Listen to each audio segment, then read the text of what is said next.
রাত 2:25। গোডাউন থেকে আর একটু সামনে একটা পুরনো কাঁচা রাস্তার ধারে ছোট্ট ঘন ঝোপের আড়ালে মেহের গাড়ি রেখে এগিয়ে যায়। পুরনো এক পরিত্যক্ত অর্ধভাঙ্গা গোডাউন, চারদিকে বেড়া দিয়ে ঘেরা। ভেতরে আলো জ্বলছে ম্লান হলুদাভ। বাইরের দেওয়াল ঘেঁষে একটা ছায়ামূর্তি স্থির হয়ে বসেছিল অনেকক্ষণ, গায়ে শার্ট ভেজা ঘামে, কপাল দিয়ে গড়িয়ে পড়ছে বিন্দু বিন্দু জল। হঠাৎ সামনের ঝোপে কচকচ আওয়াজ। রাধা চমকে মুখ তোলে, কিন্তু ভয় পায় না, কারণ ধীরে ধীরে মেহেরের অবয়ব স্পষ্ট হতে থাকে। চেহারায় চাপা উত্তেজনা, পেছনে আরশ নিঃশব্দ বাঘের মতো পা ফেলে এগিয়ে আসছে। চারদিক নীরব, বাতাস ভারী। ঘামে ভেজা রাধা পেছনের দেয়ালের অন্ধকার ছায়া থেকে ধীরে ধীরে বেরিয়ে আসে। রাধা আড়াল থেকে বেরিয়ে কাপা গলায় বলল, ম্যাডাম, আপনি এসেছেন? মেয়ের ধীরে তার কাঁধে হাত রাখে। ভয় পেয়েছিলে? গলায় অভিভাবক সুর। পেশাদার সাংবাদিকতা আর মাতৃত্বের মিশেলে পরিপূর্ণ স্নেহভাব। রাধা মাথা নাড়ায়। আরুষ চারপাশ পরখ করে দেখছে। গলার নিচে ধমনী ফুলে আছে, যেন এই পরিবেশটা তার পুরনো চেনা। ভেতরে কয়জন? শীতল হিসেবে সুর তার। রাধা ফিসফিস করে, 6 জন স্যার। 3 জন লোডিং করছে, বাকি যারা পাহারায়। তবে ভিতরে আরও লোক থাকতে পারে। ট্রলার এসে দাঁড়াবে পদ্মার পাড়ে, সেখান থেকে মাল সরাসরি বাইরের দেশে পাঠাবে। আমার কাছে ভিডিও ফুটেজ আছে। সে দ্রুত ফোন তুলে মেহেরকে দেখায়। মেহের তৎপর হয়ে ক্যামেরা ব্যাগ থেকে ছোট্ট হ্যান্ডিক্যাম বের করে। চুপচাপ নিচু হয়ে গোডাউনের ভাঙা জানালার ফাঁক দিয়ে ফ্রেম ফোকাস করে। ভেতরে দেখা যায় কয়েকজন ছেলে, তাদের মুখ ঢাকা, কাঁধে ব্যাগ, কারো হাতে সাব মেশিন গান। খালি বাক্স গুদামের কোণে স্তূপ করে রাখা। হিরোইনের প্যাকেট গোনা হচ্ছে, তারপর কাঠের বাক্সে সাজানো হচ্ছে। গম্ভীর মুখে মেহেরের পাশে দাঁড়িয়ে আরুষ নীরবে দেখছে। দৃষ্টি শুধু মেহেরের দিকে। ভ্রু কুঁচকে আছে, ঠোঁট কামড়ে ধরে রেখেছে, যেন নিজের মনকে শক্ত রাখছে। ঠিক তখনই ভেতরের একজন জানালার দিকে তাকায়, চোখ ছোট ছোট করে তাকিয়ে বলে, ওই কে ওখানে? সঙ্গে সঙ্গে অপরজন বলে, চেক কর যা। মেয়ের নিচু হয়ে বসে পড়ে, ক্যামেরাটা হাতের তালু দিয়ে ঢাকে। রাধা ভয়ে গুটিসুটি। পেটের দায়ে এই প্রফেশন বেছে নিয়েছে, তবে যা সব ঘটছে মনে হচ্ছে বেশি দিন তার বাঁচা হবে না। ওরা স্পষ্ট শুনতে পাচ্ছে এদিকে কেউ আসছে। রাধা ভয়ে ঢোক গেলে মেহের অন্ধকারে ইট পাথর হাতড়ায়। কাছে কোনো অস্ত্র নেই। ইট পাথর মেরে যদি বা কিছুটা প্রতিহত করা যায়। আরুষ এক ছটকায় মেহেরের হাত ধরে টেনে তোলে সোজা করে। তখনই মেহেরের দিকে গুলি ছোড়ে কেউ একটা। আরুষ সরিয়ে নেয় মেহেরকে, চিৎকার করে বলে কেউ একজন। কে? আরুষ চোয়াল শক্ত করে উত্তর দেয়, তোর বাপ। আরুষের চোখ দুটো জ্বলে উঠছে, যেন বহুদিনের পশুত্বতা যেন ঘুম থেকে জেগে উঠেছে।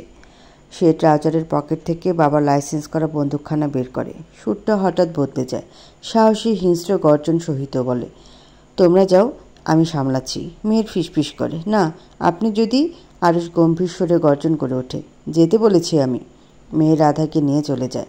মেয়েরও রাধা সরে গেলে আরুষের মুখের অবয়ব তৎক্ষণাৎ বদলে যায়। 3 জন গুন্ডা দৌড়ে আসে সামনে, হাতে রড, পাইপ, একজনের কাছে পিস্তল। তুই কে রে? এখানে কি করছিস? আরুষ সিগারেট বের করে ঠোঁটে তোলে, জ্বালায় না, শুধু দাঁড়িয়ে থাকে। বন্দুক তাক করা ছেলেটা প্রশ্ন করে, কে তুই? তোদের মৃত্যু। ছেলেগুলো চিৎকার করে বাকিদের ডাকে।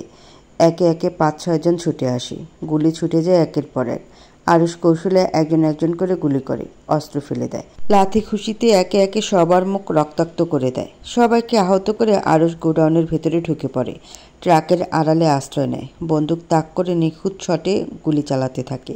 সময় বদলেছে, পরিস্থিতিও, তবে বন্দুক চালাতে সে ভুলেনি, ভুলবেও না। ছেলেগুলো ছিটকে পড়ে। কয়েকজন বাদে বাকিদের হাত থেকে অস্ত্র ছিটকে যায়। আহত হয়েছে প্রায় সবাই, তবে প্রাণে কেউ মরেনি। গুলি পাল্টা গুলি, রণক্ষেত্রের আওয়াজ শুনে ভেতর থেকে এক মাঝবয়সী লোক বেরিয়ে আসে। পুরো কাজটা তারই তদারকিতে চলছে। আরুষ তখন ট্রাকের আড়াল থেকে বেরিয়ে এসেছে।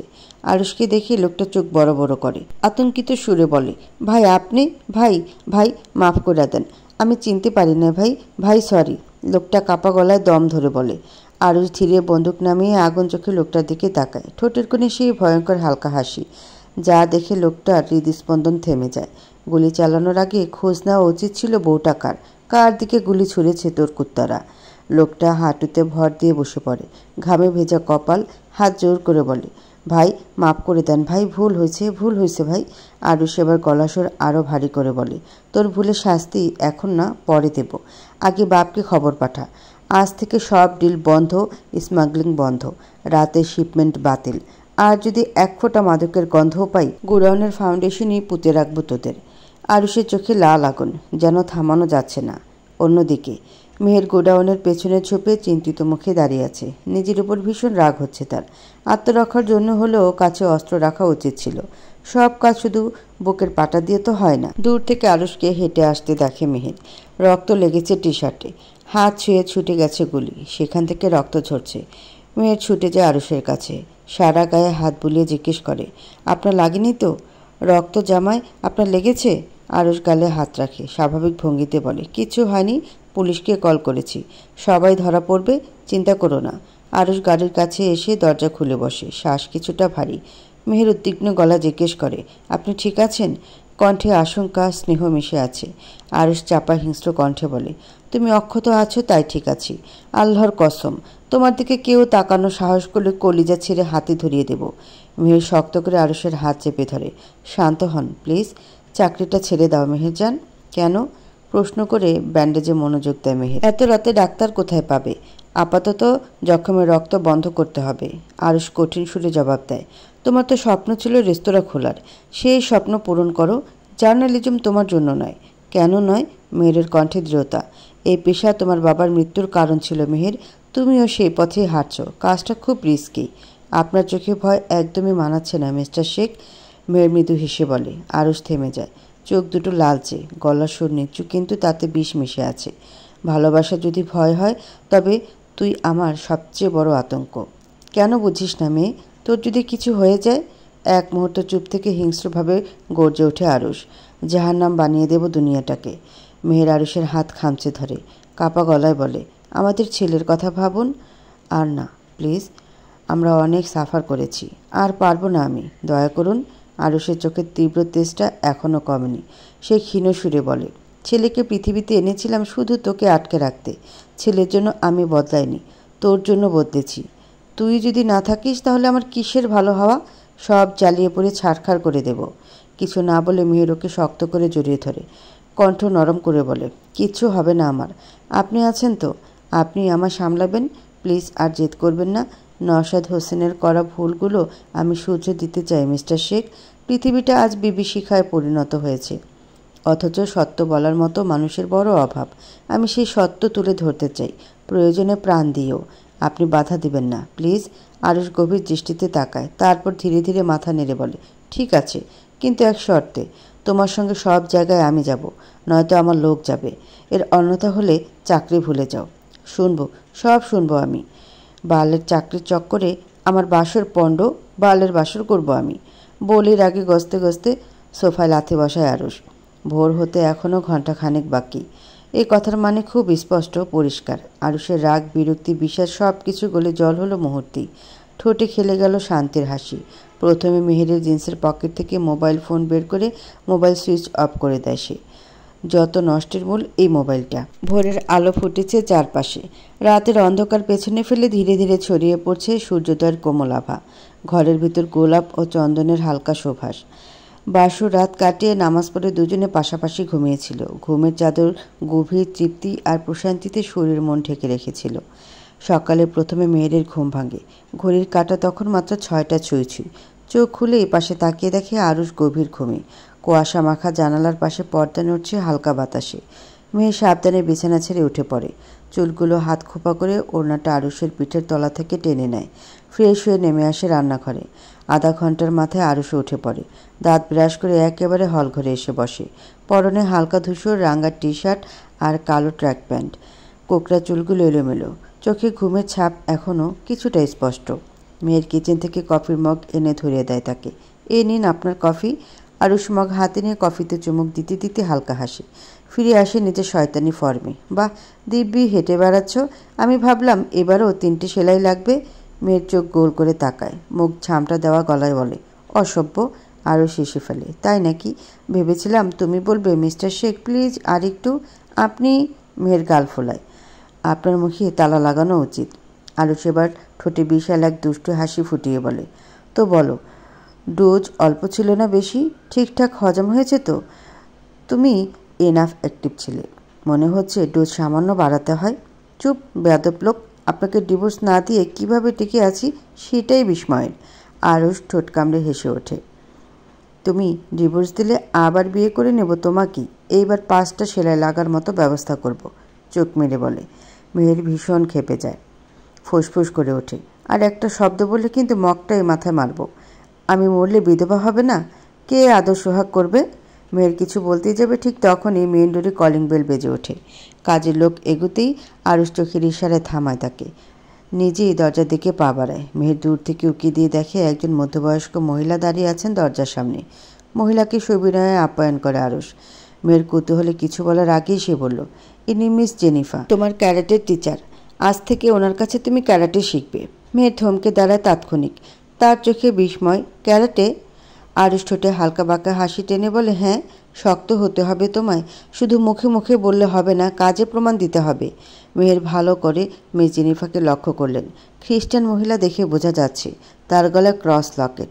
বয়স প্রায় 45-এর ঘরে পৌঁছেছে বোধহয়, তবুও তার চেহারা এক ধরনের দৃঢ়তা, ছিপছিপে গড়নের, গায়ের রং চাপা উজ্জ্বল বাদামি, চোখের দৃষ্টি তীক্ষ্ণ, যেন মানুষকে ভেদ করে দেখতে পারে।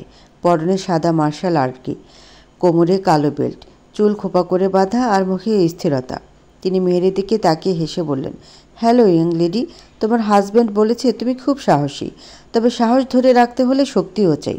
মিস জেনিফা মেহেরকে তার মতন মার্শাল আর্ট গিয়ে দেন।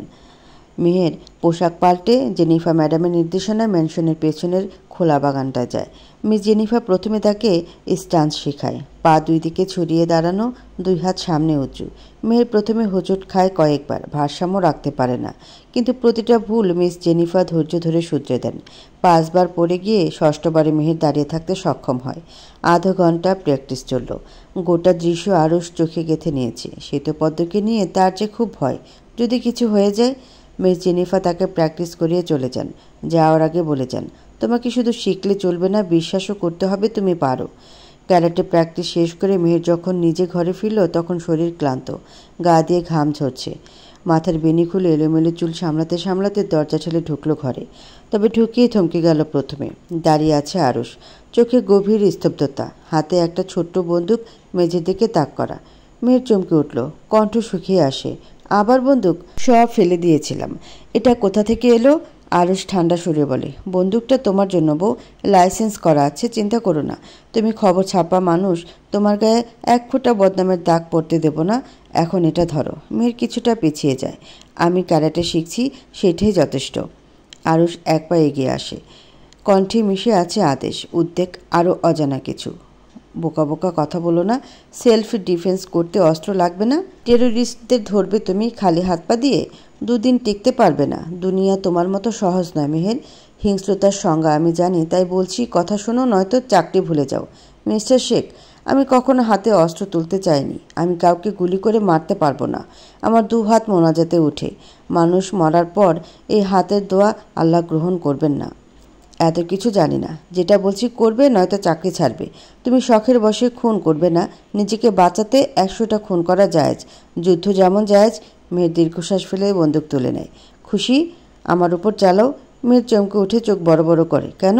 ভয় পাচ্ছ কেন? মনে আছে একদিন আমার দিকে বন্দুক তাক করেছিলে? হাত কাঁপছিল তোমার। কাঁপা হাতে শট মিস হয় মেহেরজান, হাত কাঁপালে চলবে না।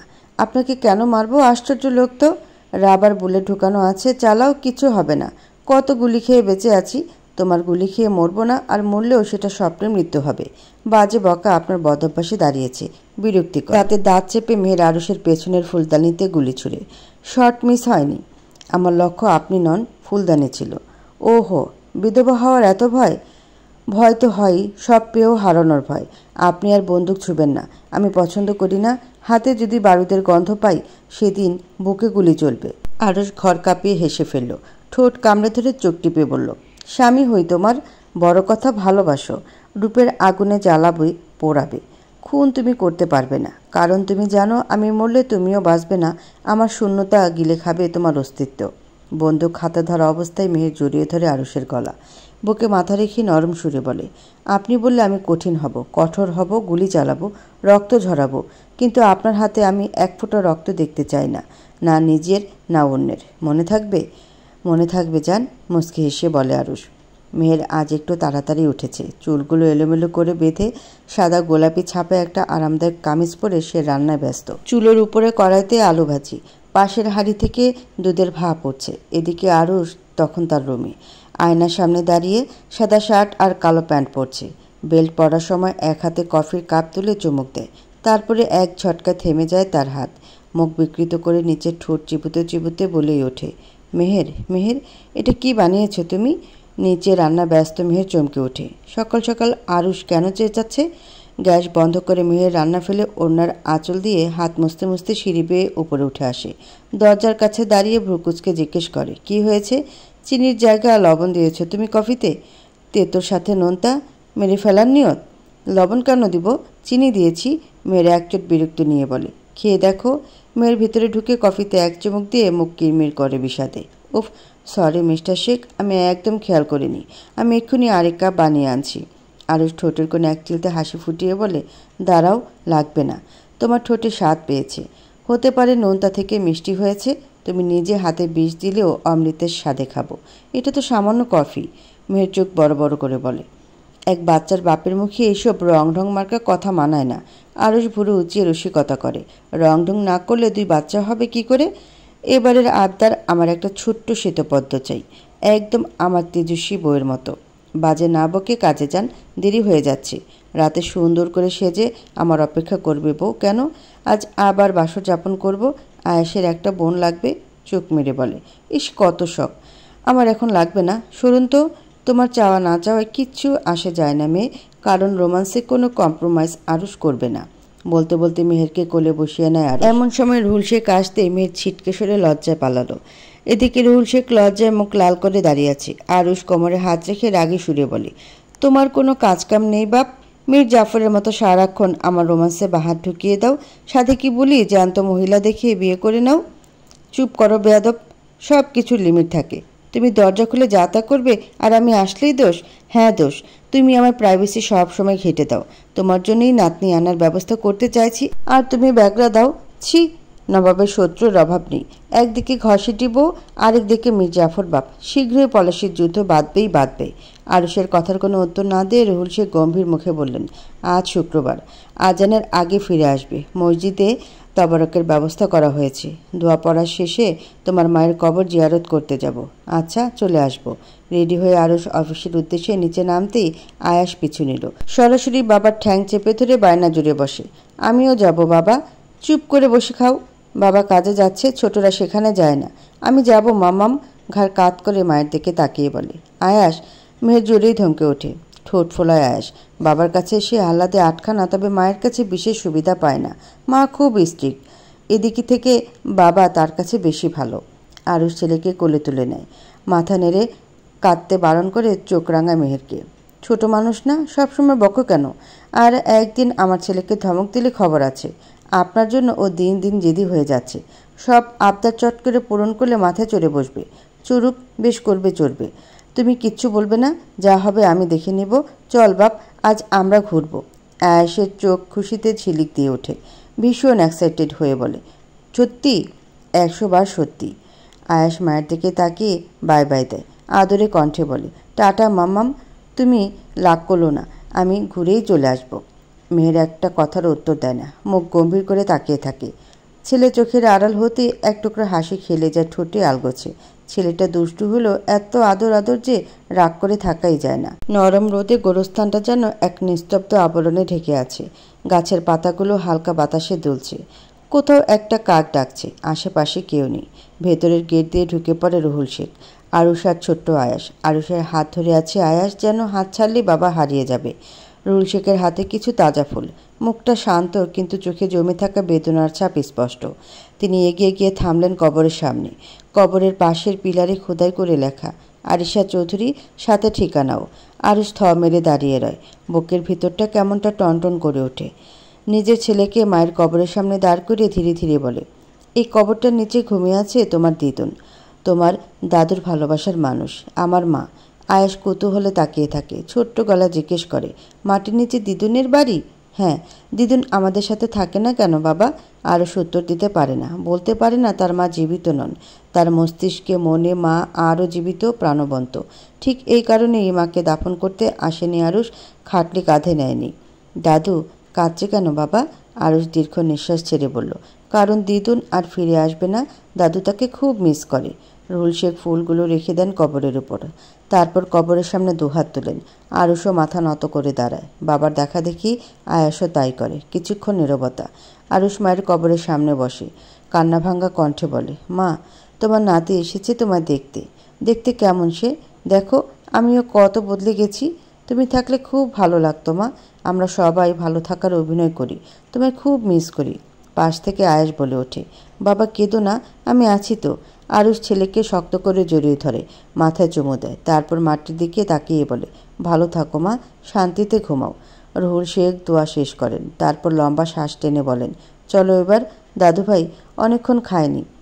তিনজনে গোরস্থান থেকে বেরিয়ে আসে, কিন্তু একবারও পেছনে ফিরে তাকায় না কেউ, কারণ পেছন ফিরে তাকালে পিছু টান বাড়ে, বুকে যন্ত্রণা হয়। প্রিয়জন হারানোর যন্ত্রণায় ফিরে তাকানো মানে সেই বেদনাকে আবার বুকের ভিতর ঢুকিয়ে নেওয়া। গোরস্থানটা আবারও নিস্তব্ধ ভুতুরে হয়ে যায়। কবরগুলো একলা পড়ে রয়। নীরবে ফিসফিসিয়ে বলে, কবরে কেউ কারো সাথী হয় না, থাকতে হয় একা, খুব একলা। রাতের আকাশে আজ চাঁদ নেই, শুধু তারা ছড়ানো আকাশ আর হালকা ঠান্ডা হাওয়া। চারপাশে এক ধরনের নীরবতা, যেন প্রকৃতি ও নিঃশব্দে কোনো কাহিনী শুনছে। দূরের গাছগুলো অন্ধকারে ছায়া হয়ে কাঁপছে, আর একটানা জিজি পোকার ডাক কানে বাজছে। বেলকনির বাতিটা ঝিমিয়ে ঝিমিয়ে জ্বলছে, তাতে আলো আধারের খেলা। এমনই এক নিশীথী রাত, যেখানে শব্দ নয় স্পর্শ কথা বলে। অনুভব ব্যথাকে জড়িয়ে ধরে। মেয়ের চুপচাপ দাঁড়িয়ে আছে বারান্দায়, সাদা শাড়ির আঁচলটা হাওয়ায় উঠছে। পেছন থেকে ধীর পায়ে এসে দাঁড়ায় আরুষ, গলা নামিয়ে জিজ্ঞেস করে, মিসেস শেখ আপনি বিজি আছেন? মেয়ের একবার তাকিয়ে হালকা হাসলো, আপনার জন্য সবসময় ফ্রি। আরুষ একটু কাছে এগিয়ে এলো, গলার সুরটা গভীর হলো আরও, যেন আবেগে ভারী। একটু ডিপ আদর করতে চাচ্ছিলাম, আপনার পারমিশন আছে? মেয়ের হালকা ভ্রু কুঁচকে বলল, আমি কেন? আপনার সূর্যির কাছে যান। এই একটা কথায় আরুষকে স্তব্ধ করতে যথেষ্ট ছিল। চোখের তারা অভিমানের মেঘ জমল। গলা নামিয়ে বলল, তুমি আজও আমায় মাফ করনি না? সেই দিন তাহলে বাঁচালে কেন? মরতে ছেড়ে দিতে।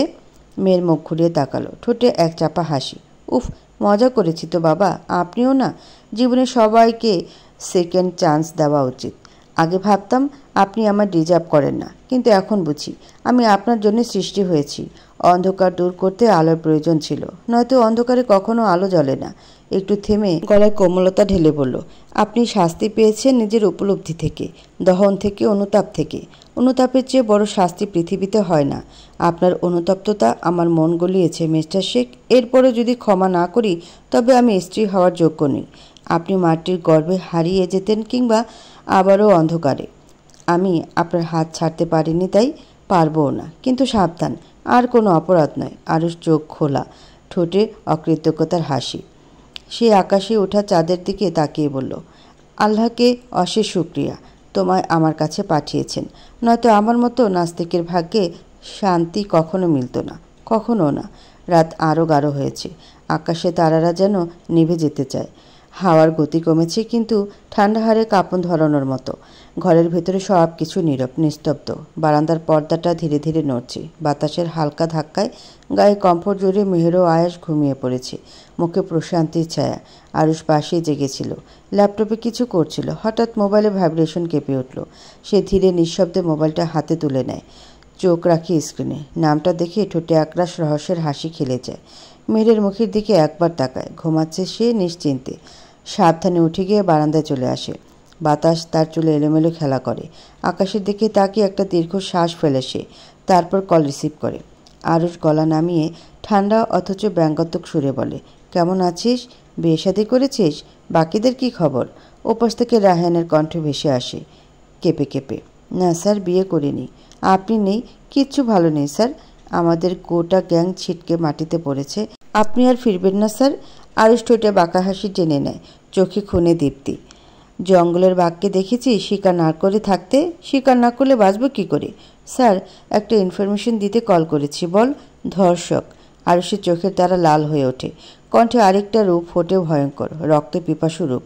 টর্চার সেলে তুলে নিয়ে আয়, কাজ হলে ইনফর্ম করবি আমায়। আরুষের কণ্ঠে যেন অন্ধকারে ফাটিয়ে বের হওয়া কোনো অশরীরী হুঙ্কার নিঃশব্দ রাতকে খানিকটা কম্পিত করে তোলে। বেলকুনি রেলিংয়ে দাঁড়িয়ে থাকা সেই পুরনো আরুষ এই যে অন্ধকার থেকে উঠে এসেও শিকার ধরা থামেনি, থামবেও না, কখনো না। সকালের যাবতীয় কাজ, এক্সারসাইজ, প্র্যাকটিস মিলিয়ে বারান্দায় পত্রিকা হাতে বসেছে মেহের। রোদ ঝলমলে চারপাশ, বাতাসে রোদের তাপ অনুভূত হচ্ছে।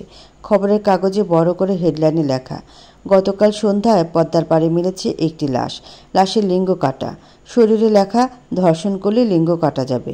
মেয়ের ভ্রু কুঁচকে গেল, ঠোঁট শুকিয়ে আসছে। হঠাৎ যেন বুকে জমে থাকা কোনো পুরনো স্মৃতি খোঁচা দিয়ে উঠে এলো। প্রায় 2.5 বছর আগের ঘটনা মাথায় ঘুরপাক খাচ্ছে। অনিমার কেসটা, আরুষ এখানে 3 জন ধর্ষকের লিঙ্গ কেটে ফেলেছিল, ফেলে দিয়েছিল লাশ লোকালয়ে। সে কি আবারও? মেয়ের অজান্তে ঘেমে উঠল। হাতে ধরা কাগজটা কাঁপছে। সে আর দেরি করে না, ছুটে যায় ভেতরের দিকে। আরুষ তখন খোলা বারান্দায় জিম করছে, ছেলেকে নিয়ে মজা করছে।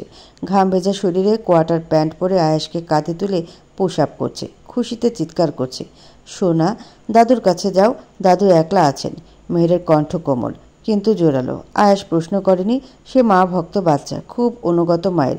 ভয় নাকি সম্মান বোঝা যায় না, তবে মেহের যা বলে সে লক্ষ্মী ছেলের মতো এক বাক্যে তাই করে। কেবল মায়ের চোখের দিকে তাকিয়ে মাথা নেড়ে দাদুর কাছে চলে যায় আয়েশ। মেহের বারান্দায় দরজা বন্ধ করে দেয়, গিয়ে দাঁড়ায় আরুষের সামনে। আরুষ ভ্রু কুচকায়, তারপর ঠোঁটের কোণে দুষ্ট হাসি টেনে বলে, কি ব্যাপার জার্নালিস্ট ম্যাডাম? ছেলেকে বের করে দিয়ে দরজা লক করছেন। আমি কিন্তু মনে মনে এখনও ভার্জিন। সিরিয়াস মুডে ঠাট্টা করবেন না, মেয়ের গম্ভীর কণ্ঠে বলে পত্রিকা ছুড়ে দেয় আরুষের দিকে। এটা কি আপনার কাজ? আমি হ্যাঁ অথবা না এ উত্তর চাই।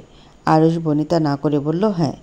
এক মুহূর্তে মেহেরের মুখ শুকিয়ে আসে, চোখে দেখা দেয় আতঙ্ক, শরীরটাও যেন কেঁপে ওঠে। তার মানে আপনি ভালো হননি? সবটা মিথ্যে ছিল? আপনার অনুশোচনা, আপনার বদল, আমার প্রমিস সব মিথ্যে মিস্টার শেখ?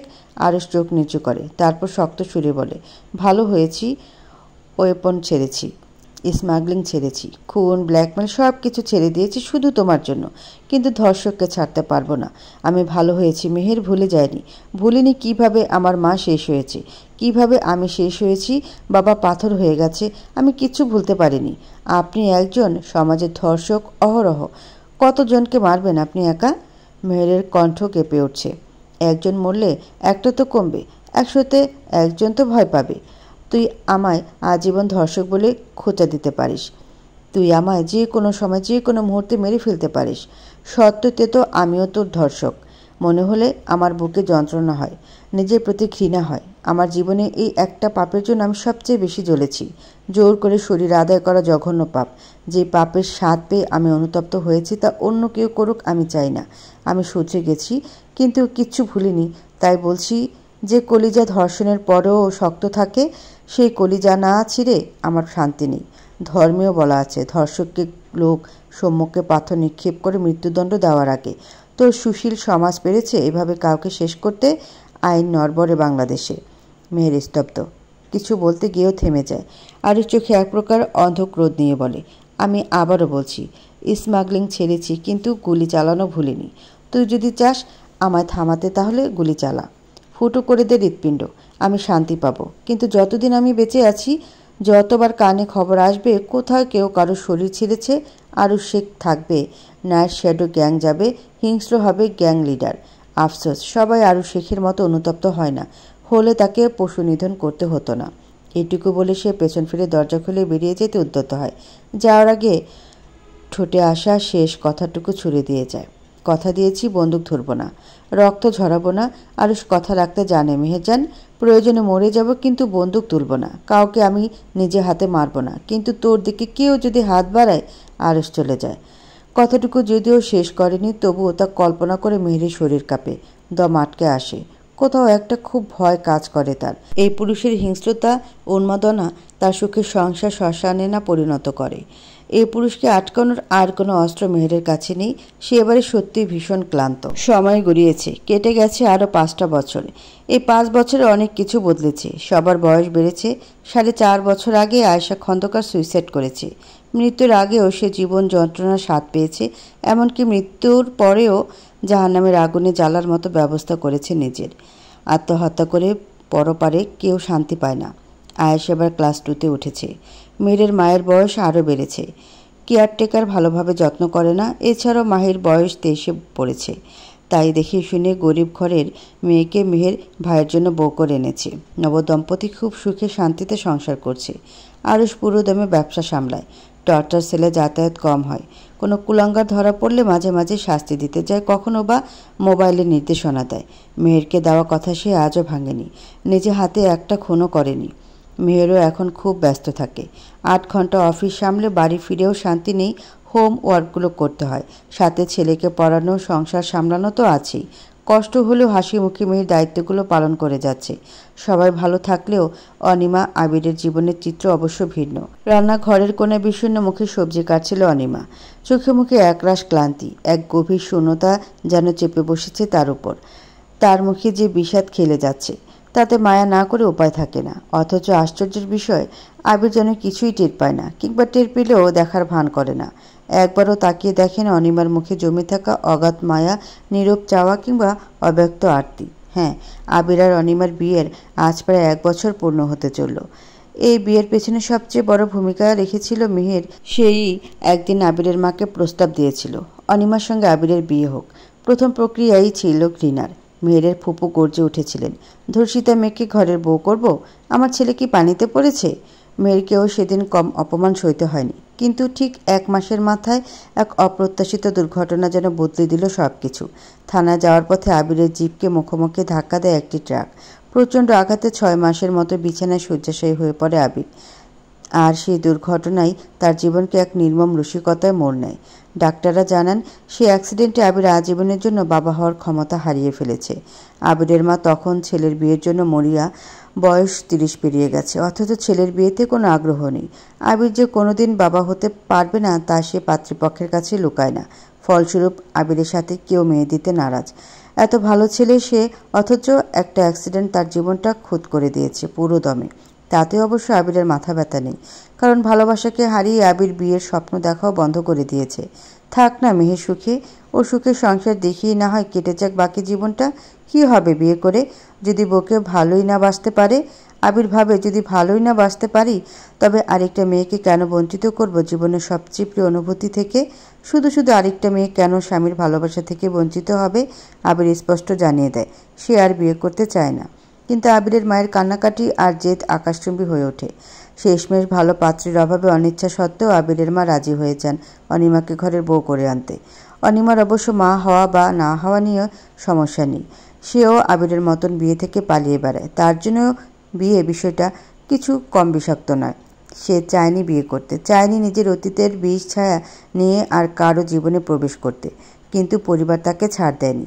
কিন্তু পরিবারের চাপে বিয়েটা তাকে করতেই হয়। সমাজ, দায়িত্ব আর অবহেলার ভারে নুয়ে বিয়ের পিড়িতে বসেছিল সে। কেউ কোনো প্রত্যাশা নিয়ে বিয়ে করেনি একে অপরকে। কেবলই পরিবারের চাহিদা মেটাতে বিষাক্ত জীবনের সাথে আরেকটা জীবন জড়িয়ে জ্বালা বাড়িয়েছি। উভয়ই জানে এই সম্পর্ক নিঃস্ব, নিস্তরঙ্গ। তাদের সম্পর্কের মাঝে নেই কোনো আশা, নেই কোনো আবেগ। শুধু দুটি জীবন, দুটি বোবা যন্ত্রণা একই ছাদের নিচে পাশাপাশি হাঁটছে, অথচ একে অপরের থেকে আলোকবর্ষ দূরে। ডাইনিং টেবিলে ধীর পায়ে এসে বসেছে আবির। পুলিশের ইউনিফর্মে তার গম্ভীর চেহারায় চাপা দায়িত্ববোধের ছাপ। সামনে রাখা প্লেটে চামচ তুলে নিতেই চোখ গেল অনিমার দিকে। কিছুটা অনুমনস্ক ভঙ্গিতে খাবার তুলে দিচ্ছে সে। চোখের পলকে একবারও আবিরের দিকে তাকায়নি। মুখে অদ্ভুত এক অনুপস্থিতি, হয়তো কোনো শূন্যতা। আবির খেয়াল করলো, করে জিজ্ঞেস করলো, কিছু হয়েছে আপনার অনিমা? আপনি শব্দটা যেন একখানা প্রাচীর। সময় পথ পেরিয়ে আজও আপনি সম্বোধনের দেয়াল ভাঙেনি। সেই প্রথম থেকে আজ অবধি আপনি ডাকখানার মতোই তাদের সম্পর্কেও যেন বিশদ দূরত্ব। অনিমা একরাশ দীর্ঘশ্বাস ফেলে বলল, কিছু না। আবির থেমে রইল এক মুহূর্ত। কিছু না? আসলেই না? মানে আপনার মুখটা আজ একটু অদ্ভুত লাগছে চেহারায় যেন। কথা শেষ হওয়ার আগে অনিমা হঠাৎ বলল, আপনি আদৌ খেয়াল করেন আমায়? আবির শব্দগুলো নরম, অথচ বেশ তীব্র। কণ্ঠে একটুখানি অভিমান, একরাশ অব্যক্ত ক্ষোভ ও বুক ব্যথা। আবির চুপ করে গেল। খুঁজে পেল না কোনো শব্দ, কোনো ব্যাখ্যা। সে কি সত্যি কখনো খেয়াল করেছে মেয়েটাকে স্ত্রী হিসেবে? সে তো শুধু এক বাধ্যবাধকতা।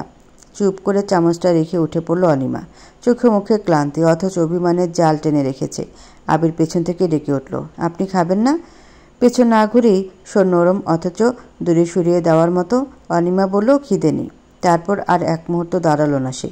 নিজের ঘরের দিকে চলে গেল নিঃশব্দ পায়ে। আবির স্থির হয়ে বসে রইল টেবিলে। নিস্তব্ধতা যেন ঘিরে ধরল চারপাশে। এই বাড়ির প্রতিটা দেয়াল, প্রতিটা আসবাবপত্রের মধ্যে জমে আছে একটা চেপে রাখা নিঃস্ব জীবন।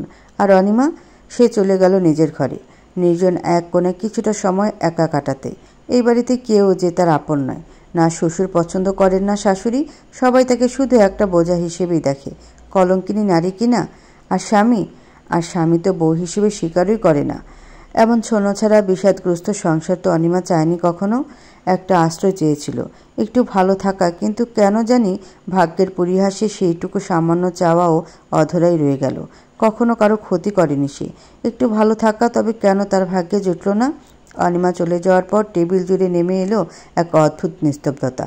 আবির বসে থাকলো কিছুক্ষণ, চোখ তার প্লেটের দিকে, কিন্তু মন যেন কোথাও হারিয়ে গেছে। হঠাৎ উঠে দাঁড়ালো, প্লেটটা হাতে নিয়ে ধাপে ধাপে এগোলো অনিমার ঘরের দিকে। দরজাটা আদো খোলা করে ভিড়িয়ে রাখা, জানালা গলে আসা সকালের রোদহীন আলো ঘরটাকে আলোকিত করে রেখেছে। অনিমা জানালার ধারে বসে আছে, মাথা নিচু, কাঁধ হালকা কাঁপছে। কোনো শব্দ নেই, তবু কান্না ঠিকই বোঝা যায়। শব্দহীন সেই কান্না যেন সমস্ত ঘরটাকে ভার করে রেখেছে। আবির থেমে গেল কিছু দূরে দাঁড়িয়ে। এই দৃশ্যটা সে আগে কখনো দেখেনি, হয়তো দেখার প্রয়োজন মনে করেনি, হয়তো অনিমা কখনো প্রকাশ করেও নি এভাবে। প্লেটটা ধীরে ধীরে সে পাশে রাখা ছোট্ট টেবিলটা রাখলো, শব্দ না করেই। তারপর ক্ষীণ গলায় বলল, খেয়ে নিন, আমি চলে যাচ্ছি থানায়। অনিমা মাথা তুলল না, চোখ দুটো ভেজা, কপালের চুলগুলো এলোমেলো, চেহারায় এমন এক কষ্ট যা বলা হয় না, শুধু অনুভব করা যায়। আবির কিছুক্ষণ দাঁড়িয়ে থেকে নরম গলায় বলল, আমি যদি কষ্ট দিয়ে থাকি ক্ষমা করে দেবেন আমাকে। কথা মাঝপথে থেমে গেল, শব্দ খুঁজে পেল না সে। অনিমার কান্না যেন তার সমস্ত বাক্য গিলে নিচ্ছে। আবির আর কিছু না বলে পেছন ফিরে ঘর থেকে বেরিয়ে যাচ্ছিল। পায়ের ধ্বনি মিলিয়ে যাচ্ছিল শব্দের নিস্তব্ধতায়। ঠিক তখনই পেছন থেকে ভেসে এলো অনিমার কণ্ঠ, দ্রুত, ভাঙাচোরা, ভেতর চেরা কান্নার মতো। আমি ধর্ষিতা বলেই কি আমায় খুব ঘৃণা করে আপনার আবির? তাই গ্রহণ করতে পারেন না? আবিরের পা থেমে গেল, যেন বুকের ভেতর তীব্র একটা ধাক্কা খেলো, শ্বাস আটকে গেল কণ্ঠনালীতে। ঘরটা হঠাৎ কেমন অন্ধকার ঠেকল তার। আমি ওরকম মানুষ নই অনিমা, আপনি ভুল ভাবছেন। কণ্ঠের কম্পনে যেন অনুতাপ ধরা পড়ে। ভুল ভাবছি সত্যি? চোখ তুলে তাকায় অনিমা ভিজে দৃষ্টিতে। আমি আপনার বউ আবির, আমাদের বিয়ে হয়েছে শুধু কাগজে কলমে নয়, সামাজিকভাবে, ধর্মীয় রীতিতে। কিন্তু আপনি একবারের জন্য কি আমায় বউ বলে স্বীকার করেছেন? কখনো বউর দৃষ্টিতে দেখেছেন? আবির চুপচাপ, তার চোখে অনুতাপ, অপরাধবোধ। মুখে কোনো শব্দ আসছে না। অবশেষে সে উত্তরে বলে, অ্যাক্সিডেন্টের পর আমি ফিজিক্যালি ক্লোজ হতে স্বাচ্ছন্দ্য বোধ করি না। মনে হয় আমি আর স্বাভাবিক নই। অনিমা শান্তভাবে তাকিয়ে থাকে কিছুক্ষণ, তারপর একটা ক্লান্ত হাসি খেলে যায় তার মুখে। সেই হাসিতে কান্না লুকানো, কষ্ট লুকানো, অপমান লুকানো। বিয়ে মানে শারীরিক সম্পর্ক নয় আবির, আমি সেটা মিন করিনি। একটু সম্মান, একটু সহানুভূতি, একটু পাশে থাকা, আমার এসব প্রয়োজন ছিল। আপনাকে বলাটাই আমার ভুল হয়েছে, মাফ করবেন। আপনার সময় নষ্ট হলো, আপনি থানা যান, দেরি হচ্ছে। কণ্ঠে আর কোনো কাঁপন নেই, বরং এক বিষাদে ভরা শান্ত প্রবাহ। আবির কিছু বলতে যাবে, কিন্তু অনিমা পেছন ফিরেই দ্রুত পায়ে চলে যায় বাথরুমের দিকে। আবির দাঁড়িয়ে থাকে, হাত দুটো অসহায়ের মতো ঝুলে থাকে পাশে। সে কোনো উত্তর খুঁজে পায় না। ঘরের বাতাসে জমে থাকে কেবল কান্নার গন্ধ আর একটা অজানা অনুশোচনা। নিউজ চ্যানেলের হেড অফিসের ঘড়ির কাঁটায় সকাল 10:17। কাঁটায় ঠকঠক শব্দ। ঘরের একপাশের বড় কাঁচের জানালায় আদো খোলা পর্দার ফাঁকগুলো রোদের কিরণ ছড়িয়ে পড়ছে কাঠের ডেস্কের ওপর। আলো ছায়ার খেলায় পরিবেশটা ভারী ভারী। কাচের ডেস্কে ছড়িয়ে ছিটিয়ে আছে নিউজ রিপোর্ট, এক গাছি কলম, পানির বোতল, আর একপাশে রাখা একটি সাদা কফির মগ। ঘরের ভেতর জুড়ে থমথমে নিস্তব্ধতা। দূরের নিউজ রুমের টুকরো আওয়াজ মাঝে মাঝে বাতাসে ভেসে আসছে, কিন্তু এখানে যেন শব্দগুলো দম বন্ধ করে চুপ করে আছে।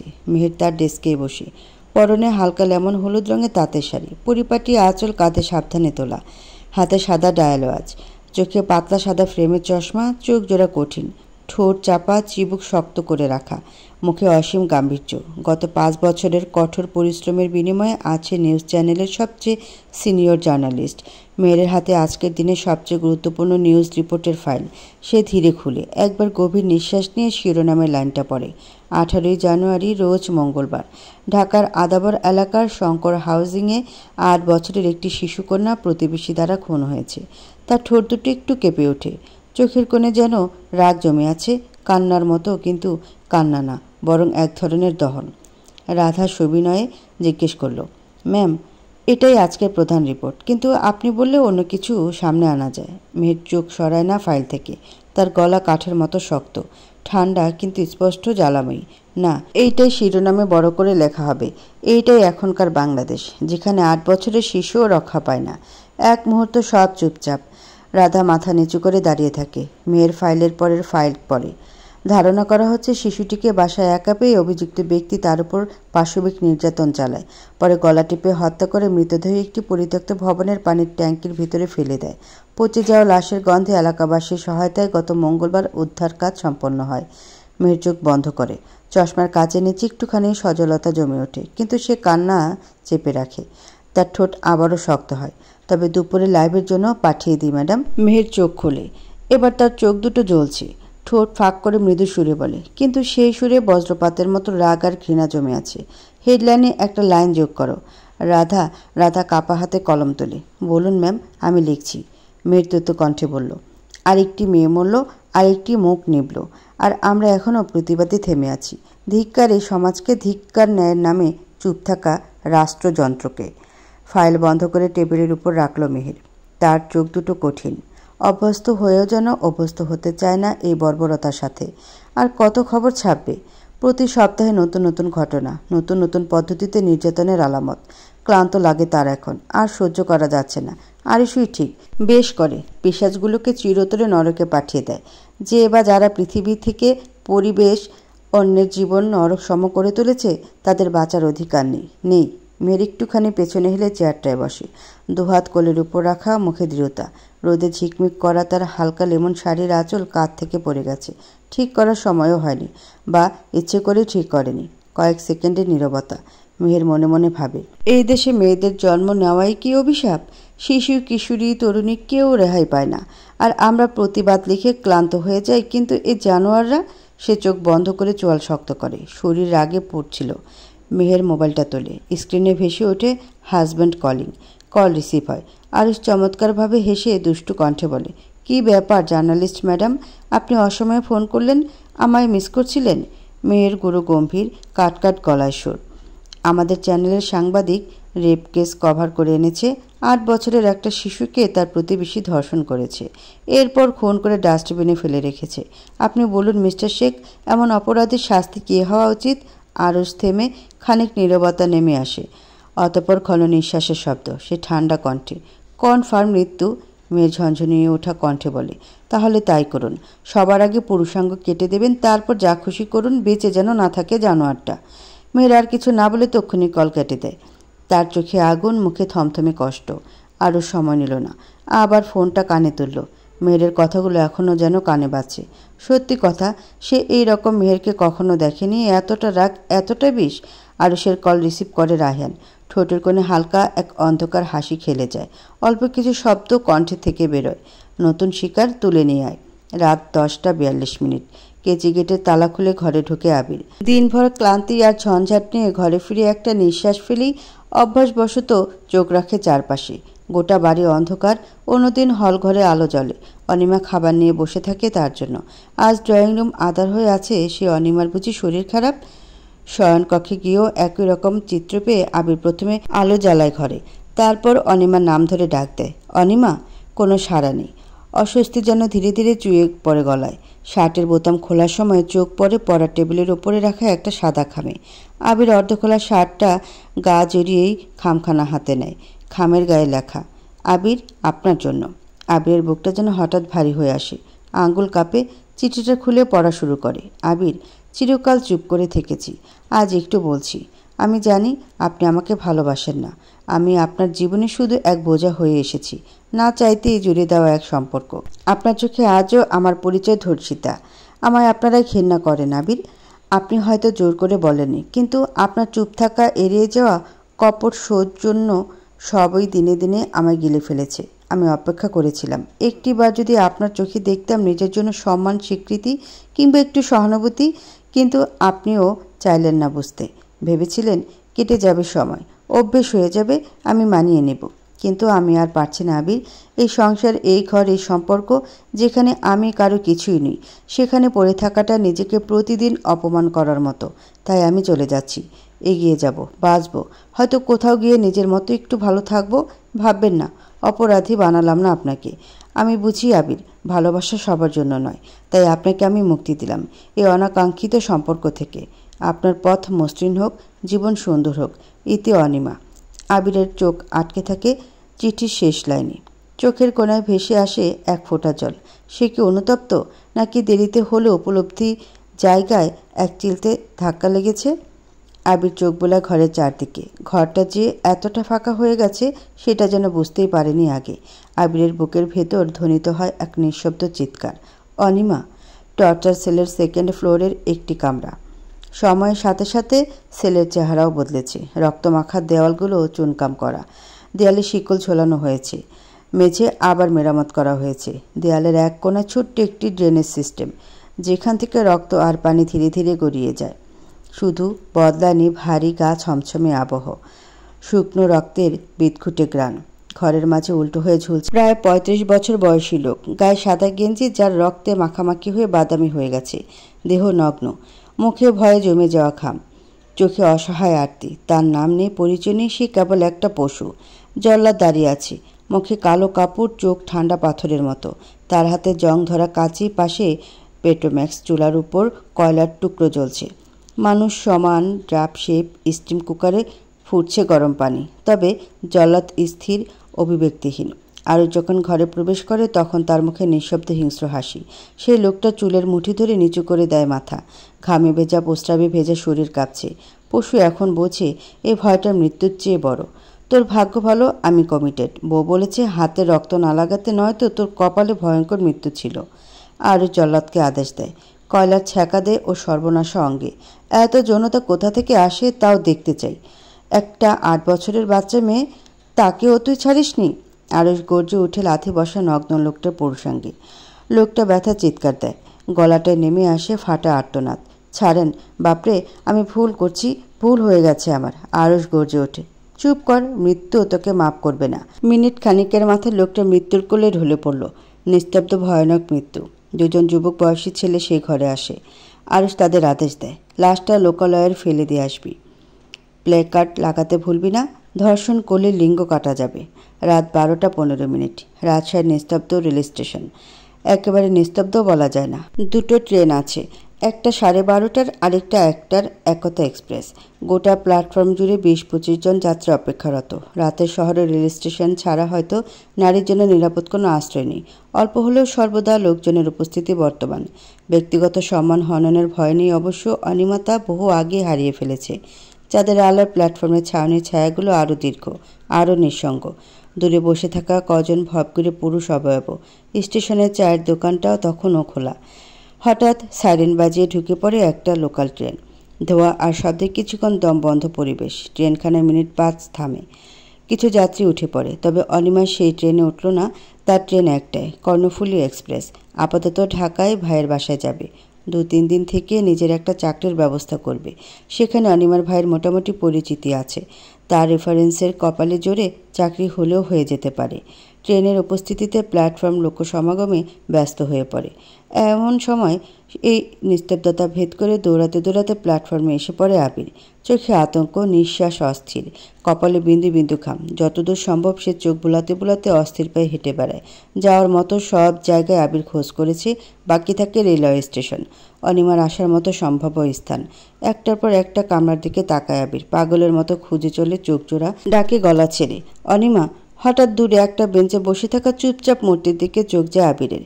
গাঢ় রঙের সালোয়ার কামিজ, মাথায় ওড়না টানা মেয়েটার, পাশে একটা ছোট মতো ব্যাগ। অনিমা চুপচাপ বসে আছে, চোখে কোনো অভিব্যক্তি নেই, কিন্তু ভেতরে যেন ঝড় বইছে। সংসার ফেলে যেতে মন সায় দিচ্ছে না। কি অদ্ভুত জীবন তার, টানহীন পিছু টান ডাকে তাকে। সে তো সংসারের মায়ায় জড়িয়েছে ঠিকই, কিন্তু সংসার তাকে মায়ায় বাঁধতে চায়নি। আবির ক্লান্ত পায়ে এগিয়ে আসে। কথা বলার আগে কয়েক সেকেন্ড থমকে দাঁড়ায়, যেন কি বলবে খুঁজে পায় না। অনিমা। তার গলা সুর ভাঙ্গা, কিছুটা অসহায়। বুক যে এখনও ঢিপঢিপ করছে তা কণ্ঠস্বরে টের পাওয়া যায়। অনিমা মুখ তোলে, চমকে না, চোখে অভিমান জমে আছে, কষ্টের আস্ত মোটা এক স্তর। আপনি এখানে কি করছেন? গলার স্বর শান্ততার। আপনাকে নিতে এসেছি, ঘরে ফিরে চলুন অনিমা। অনিমা হেসে ফেলে, একটা ক্লান্ত বিষণ্ণ হাসি। কোথায় ফিরবো আবির? সেই ঘরে যেখানে আমি গুরুত্বহীন। আবির নত কণ্ঠে বলে, আমি আপনাকে ঘৃণা করি না অনিমা। যা হয়েছে এতে আপনার কোনো দোষ নেই। আমি ঘৃণা করিনি কখনো আপনাকে। আমি নিজেকে ঘৃণা করি। আপনার যোগ্য হতে পারিনি। অনিমার চোখে জল আসে। অভিমানী কণ্ঠে বলে, চেষ্টা করেছিলেন কখনো? আবির এগিয়ে এসে সামনে বসে, ধীরে ধীরে বলে, যদি এবার করি সুযোগ দেবেন? আপনি আমায় বড্ড করুণা করেন আবির। আমি করুণা চাইনি, করুণা নয়, আপনার নিরাপদ আশ্রয় হতে চাই। কথা দিচ্ছি সময়ের সাথে সাথে নিজেকে আপনার হাতে সমর্পণ করব। আমায় একটু সময় দিন। অনিমা চোখ নামিয়ে নেয়।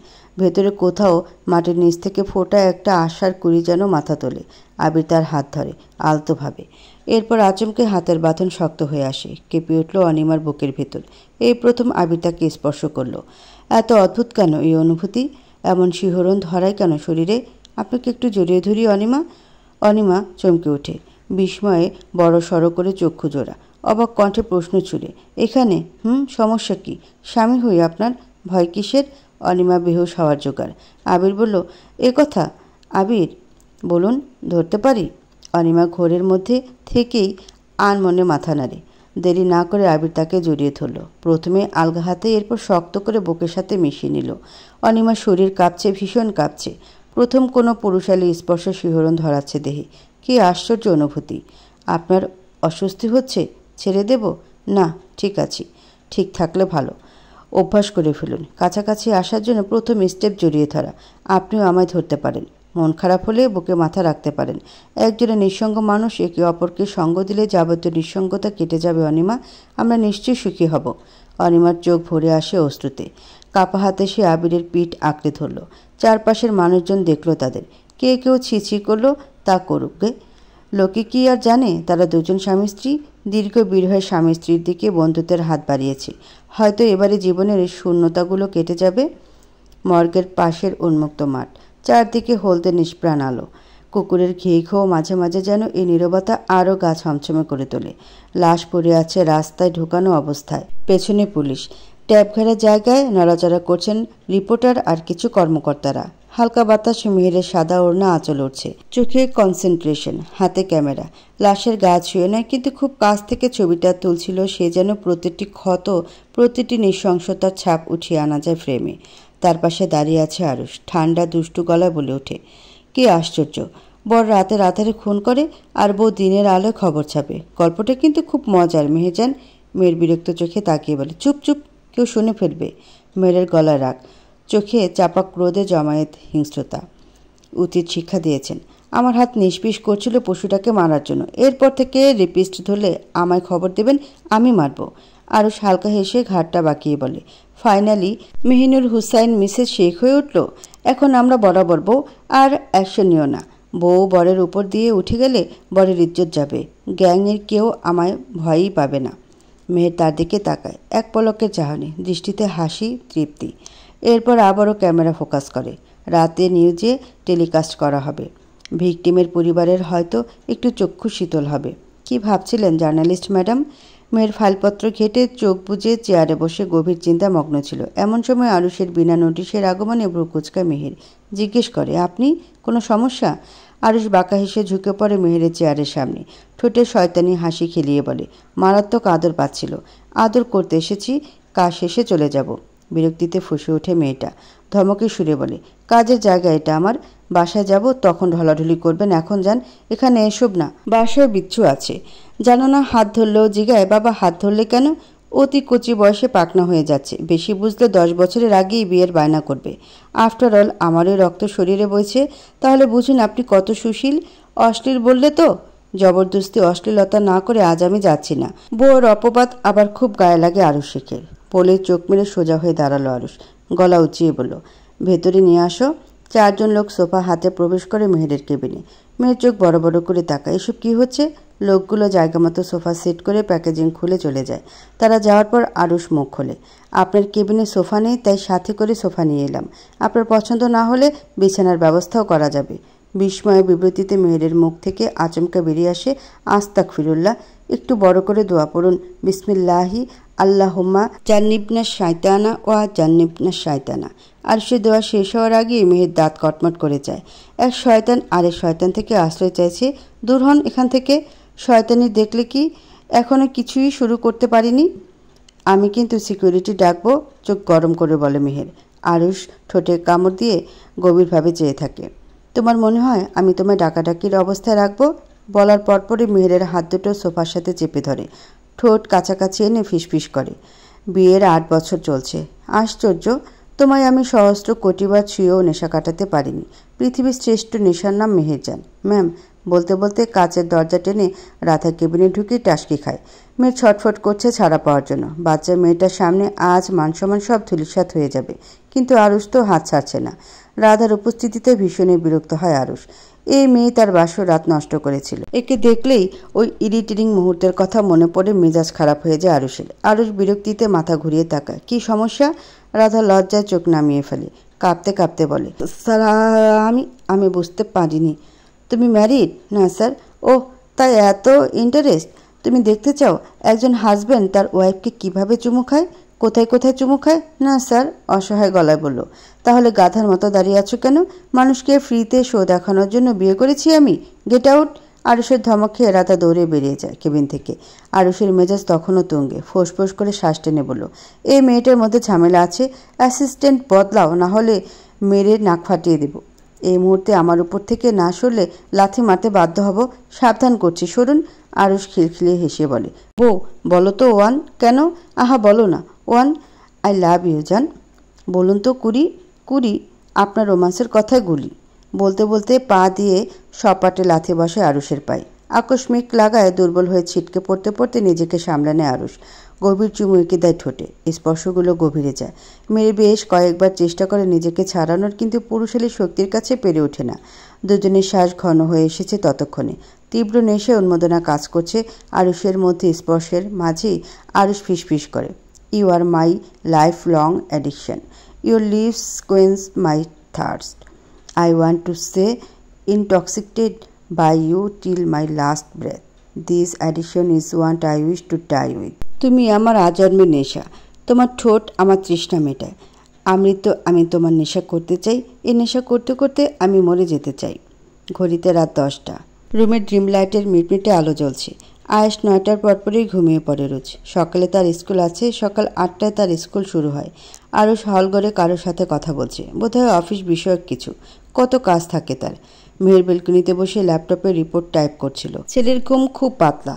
আলো চোখে লাগলে আর ঘুমাবে না, তাই এখানে এসে বসা। হঠাৎ মেহেরের ফোনটা ভাইব্রেশনে কাঁপতে শুরু করে। স্ক্রিনে ভেসে ওঠে Zubair junior assistant calling. Meher phone ধরে। হ্যাঁ জুবাইর। উপাস থেকে হড়বড় করে জবাব আসে, ম্যাম আমি কনফার্ম। সোর্স থেকে খবর পেয়েছি আজ রাতেই একটা শিপ করে নারী পাচার হচ্ছে। মংলা থেকে ছাড়বে। মেয়েগুলোকে বলা হয়েছে বিদেশের চাকরি, অথচ ওরা সরাসরি পাচার হয়ে যাচ্ছে। মেয়ের কণ্ঠে টান টান উত্তেজনা। লোকেশন, শিপের নাম সব পাঠাও এখনই। আমি যত দ্রুত সম্ভব আসছি। কল কেটে মেয়ে দ্রুত ডয়ার থেকে একটা নোটপ্যাড টেনে নেয় আর কাঁধে ব্যাগ তুলে নেয়। ব্যাগে বন্দুক, camera, helmet, bullet proof jacket সবই মজুদ আছে। কখন কি জরুরি ডাক আসে বলা যায়? সে পেছনে ঘাড় ঘুরিয়ে দেখে অন্ধকারে দাঁড়িয়ে আছে আরুষ। কোথাও যাচ্ছ? আরুষ ঠান্ডা গলা জিজ্ঞেস করে। হ্যাঁ। মেহের এগিয়ে এসে বলে, নারী পাচার চক্রের খবর পেয়েছি। এখনই রওনা দিতে হবে, হাতে নাতে ধরবো আজ। আরুষ হেসে ফেলে। সেই গভীর ঠান্ডা ভয়ানক হাসি। বুঝেছি, আজ আবার শিকারী রূপে নামছেন মিসেস শেখ, তাই তো? কিন্তু আপনার যে একা যাওয়া যাবে না জার্নালিস্ট ম্যাডাম। সে পকেট থেকে ফোন বের করে রায়হানকে কল করে বলল, টিম রেডি করো, বলো অপারেশন আছে আজ রাতেই। কল কেটে আরুষ আবার মেহেরের দিকে তাকায়। চলো বউ, উড়িয়ে দিয়ে আসি স্মাগলারদের। ঢিসুম ঢিসুম করে মেহের মুখ টিপে হেসে বেরিয়ে যায়। ভয় করছে না। রক্ত চলাচলের গতি প্রখর তার। আজ ইন্টারেস্টিং কিছু ঘটতে চলেছে। আকাশ ঘন কালো, সমুদ্র অন্ধকার। মাঝরাতের বাতাসে স্নিগ্ধ গন্ধ ঢেউর গর্জন যেন চুপিসারে কোনো গোপন সত্য ঢেকে রাখার চেষ্টা করছে। ছোট স্পিডবোট ছুটে চলেছে বিশাল এক জাহাজের পেছনে। দূরত্ব কয়েকশো মিটার। দূর থেকে দেখা যাচ্ছে জাহাজটা। বোটে আরুষ, মেহের এবং নাইট শ্যাডো গ্যাংয়ের 5 জন সদস্য। প্রত্যেকের চোখে স্টিলের কঠিনতা, হাতে আধুনিক অস্ত্রশস্ত্র। মেহেরের পরনে বুলেট প্রুফ জ্যাকেট, মাথায় হেলমেট, ব্যাক পকেটে বন্দুক, হাতে ক্যামেরা। এই নিরাপত্তা ছাড়া আরুষ তাকে আসতে দিত না বলেই পড়েছে। আরুষের ডান পাশে শায়ক, ধূসর চোখ তার, একদম ঠান্ডা মেজাজের কিলার। বা পাশে স্টিভ ঘড়ির কাটার মতো নিখুঁত গ্যাংয়ের যে কোনো মিশনের স্ট্র্যাটেজিক হেড। বোট জাহাজের কাছাকাছি আসলে গতি কমে। আরুষ ইশারা করেন, শায়ক জাহাজের দিকে রশি ছুটতে ছুটতে আওড়ায়। Hook ready in 3, 2, 1। ট্যাং করে হুক ছুঁড়ে পড়ে জাহাজের প্রান্তে। ঝনঝন শব্দে লোহার দড়ি বাঁধে। এক এক করে গ্যাং সদস্যরা সাপের মতো বেয়ে উঠে যায় বিশাল জাহাজে। মিনিট 2 কাটে নিঃশব্দে। এরপর পালাক্রমে গোলাগুলির শব্দ। 2-3 রাউন্ড গুলি চলে জাহাজের ভিতর। তারপর কয়েক মুহূর্তের নীরবতা। ওয়াকিটকিতে ভেসে আসে শায়কের কণ্ঠ, বস, অল ক্লিয়ার। আরুষ উঠে দাঁড়ায়, চোখ স্থির, ঠোঁটে শান্ত ছায়া। চলো মেহেরজান। মেহের জাহাজে ওঠে, ক্যামেরা অন করে সামনে এগোয়। ধীরে ধীরে পৌঁছে যায় এক অন্ধকার কন্টেনারের সামনে। ভেতর থেকে মেয়েদের কান্নার শব্দ শোনা যাচ্ছে। গোলাগুলির শব্দে তারা বেশ ভয় পেয়েছে। আরুষ নিজ হাতে দরজাটা খুলে দেয়। ভেতরে প্রায় 30 জন কিশোরী, কেউ হয়তো 15, কেউ 20। আরও 20 জনের মতো রয়েছে প্রাপ্তবয়স্ক, বয়স 25 পেরিয়েছে হয়তো তাদের। প্রত্যেকের চোখে আতঙ্ক। আরুষদের দেখে তারা ভয় পাচ্ছে। মেহের রেকর্ড শুরু করে, ঠোঁট কাঁপছে রাগে, গলা বুঝে আসা সুরে বলে, আপনারা ভয় পাবেন না। দালালদের হাতে পাচার হতে যাচ্ছিলেন। আমরা আজ না আসলে কোনো দিন দেশে ফিরতে পারতেন না। আপনারা শান্ত হন। পুলিশ আসছে, আপনাদের নিজ নিজ বাড়িতে পৌঁছে দেওয়া হবে। মেহের ক্যামেরা চালু রেখে আস্তে আস্তে হাঁটে মেয়েগুলোর মাঝে। কেউ কোনায় কুকড়ে কাঁদছে, কেউ দৃষ্টিহীন চোখে তাকিয়ে আছে দূর আকাশের দিকে, যেখানে তারা আর কোনোদিন ফিরতে পারত না। পেছন থেকে স্টিভ কানে ফিসফিস করে বলে, বস, ইঞ্জিন কন্ট্রোল রুমে কিছু মিলেছে। মনে হচ্ছে এ চক্র শুধু নারী পাচার না, ড্রাগও পাচার করে। আরুষ কপাল কুঁচকে তাকায়, কোনো প্রমাণ পেয়েছিস? শায়ক ভেতর থেকে একটা ধাতব বাক্স নিয়ে আসে। খুলতেই দেখা যায় বিশাল পরিমাণ সাদা পাউডার, হেরোইনের প্যাকেট আর কিছু ডলার। আরুষ ওয়াকিটকি হাতে তুলে বলে, রায়হান, মিডিয়া ব্লক করে দে। পুলিশের স্পেশাল ইউনিট আসুক, পুরো কন্টেনার সিল করবে তারা। এটা শুধু নারী পাচার না, মাল্টিন্যাশনাল ড্রাগ ট্রাফিকিং রুট। মেয়ের চমকে তাকায়, মানে এরা আন্তর্জাতিক চক্র? আরুষ মাথা নাড়ে, চোখ শুরু করে বলে, হ্যাঁ, আমি ড্যাম শিওর কোনো মন্ত্রী মিনিস্টারের কালো হাত আছে এর পেছনে। স্টিভ, এদের মধ্যে ইন্সট্রাক্টরকে, তাকে তুলে নিয়ে চলে যা। পুলিশ আসছে, মিডিয়াও চলে আসবে। এসবে আমাদের নাম উঠে আসলে ব্যাপারটা ভালো হবে না। আরুষের গম্ভীর হুকুম শুনে স্টিভ মাথা নাড়িয়ে জাহাজে নির্দেশনা দেওয়া লোকটাকে তুলে নিয়ে চলে গেল। আরুষ তার মেম্বারদের হাতে বন্দুক দিয়ে দেয়। সে কোনোভাবে দুনিয়ার আলোচনায় আসতে চায় না। কাজগুলো সে আড়ালে থেকেই করবে, খুঁজবে কে এই চক্রের মাথা। আধা ঘন্টার মধ্যে পুলিশ স্পেশাল ইউনিট আসে এক ভ্যান র্যাবও। তাদের মুখ কালো রুমালে ঢাকা, হাতে মেশিন গান। পুলিশ এসে মেহেরকে জিজ্ঞাসাবাদ শুরু করে। খুব কৌশলে মেহের ধামাচাপা দেয় ব্যাপারটা। আরুষ তাদের সঙ্গে কথা বলে। এরপর একপাশে মেহেরকে নিয়ে দাঁড়ায়। মেহের ফিসফিস করে বলে, আমি কি করব? আরুষ মুচকি হেসে বলে, তোমার মতো রিপোর্ট ছাপো। আমি আমার স্টাইলে ধরে আনবো, তুলে দেব আইনের হাতে, কিন্তু শির দ্বারা ভেঙে। সন্ধ্যার আকাশে অদ্ভুত এক নীলচে অন্ধকার।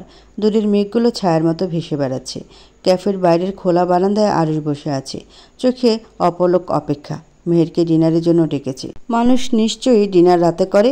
যেহেতু এখানে ছেলে নেই, সুতরাং রাত করে বাবা মা ফিরবে না, তাই সন্ধ্যায় ডিনার করে ফেলার ব্যবস্থা।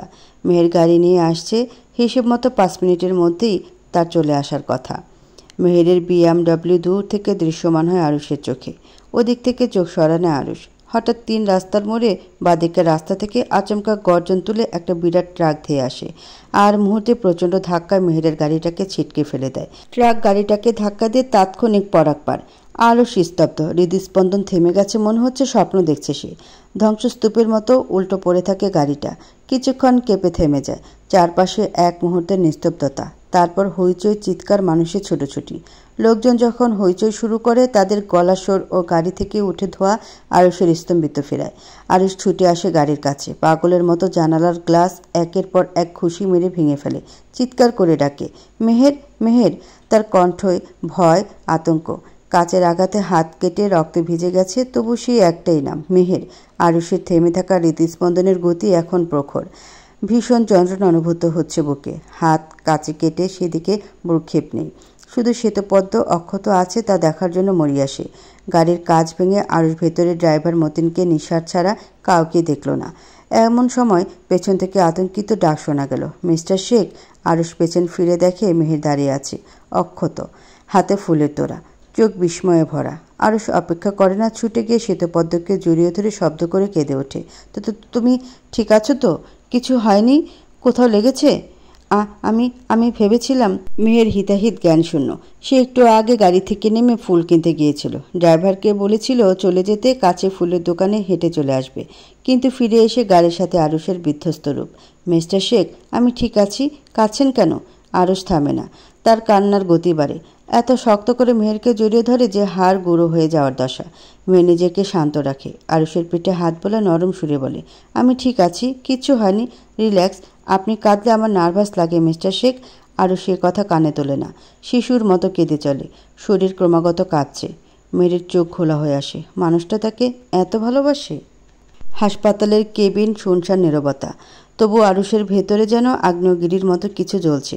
আইসিইউ রেড জোনের বাইরে ঘূর্ণায়মান লাল আলোটা বারবার মনে করিয়ে দিচ্ছে জীবন এখন সূক্ষ্ম এক সীমানায় দোল খাচ্ছে। ড্রাইভার মতিনের অবস্থা সংকটাপন্ন। মৃত্যুর খুব কাছাকাছি এসে থেমে আছে সে। একটি নিঃশ্বাসের উপর ভর করে আছে রুহ। কেবিনে আরুষের হাত ব্যান্ডেজ করছে নার্স। পাশে মেহের বসে আছে। আরুষের চোখের কোণে এখনও সেই হৃদয় কাঁপা জল। শুধু চোখে নয়, আরুষের মুখে, কণ্ঠে, নিঃশ্বাসে সবখানে এখনও সেই মুহূর্তের দহন। আজ ড্রাইভারের সাথে সাথে মেহেরও যদি আইসিইউতে থাকতো, আরুষ শেখ নামে কোনো মানুষটা কি ঠিক থাকতো? সে কি নিজেকে ছিন্নভিন্ন করে ফেলতো না? সাথে পেছনের কালপ্রিটদেরও? না জানি এই মানুষটা কি করতো। সে যে বউর জন্য উন্মাদ। নার্স ব্যান্ডেজ শেষ করে কেবিন ছেড়ে বেরিয়ে গেলেন। কেবিনে কেবল নিঃশ্বাস আর স্নায়ুর টানটান উত্তেজনা। আরুষ পকেট থেকে মোবাইল বের করে। চোখে রক্ত জল তখন রূপ নিচ্ছে আগুনে। কে আমার বউকে টার্গেট করেছিল খুঁজে বের কর। 2 ঘন্টা সময় দিলাম। ট্রাক ড্রাইভারকে ধরে নিয়ে আয়। সব বাচ্চাকে জবাই করব। আরুষের কলিজায় হাত দিয়েছে ওরা। শেষ কথাটা চিৎকার হয়ে বেরোয়। এমন চিৎকার যার শব্দ কেবিনের দেয়াল ভেদ করে বাইরে ছড়িয়ে পড়ে। বাইরের অপেক্ষমান অন্যান্য রোগীর আত্মীয়রা উৎসুক দৃষ্টিতে তাকায় কেবিনের দিকে। একটা বাচ্চা মায়ের আঁচল ধরে ভয় পেয়ে বলে, আম্মু, আঙ্কেলটা চিৎকার করছে কেন? মেয়ের মুহূর্তকাল চুপ করে থাকে। আরুষের কাঁধে মাথা রাখে। ভাও শক্ত করে চেপে ধরে বলে, আপনি শুধু হাইপার হচ্ছেন মিস্টার শেখ।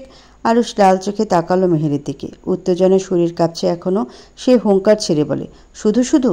তোর এসব শুধু মনে হচ্ছে? এটা কোনো অ্যাক্সিডেন্ট নয়। শত্রু জন্মেছে তোর। মেরে ফেলতে চাইছে যেভাবে তোর বাবাকে মেরেছিল। কারণ ওরা জানে টাকা দিয়ে তোকে থামাতে পারবে না। তোর সততা নোট দিয়ে কিনতে পারবে না। হাত দিয়ে দেখুক, ছুঁয়ে দেখুক একবার, আজরাইল দেখাবো, কলিজা ছিঁড়ে ফেলবো। মেহের কিছু বলে না, শুধু নিঃশব্দে চোখ বুজে কাঁধে মাথা রেখে বসে থাকে। উন্মাদনা ভয়ঙ্কর, আর খুব ভয় করে ওর কিছু হলে আরুষ আবারও হারিয়ে যাবে অন্ধকার গলিতে। কেউ ফিরাতে পারবে না আর।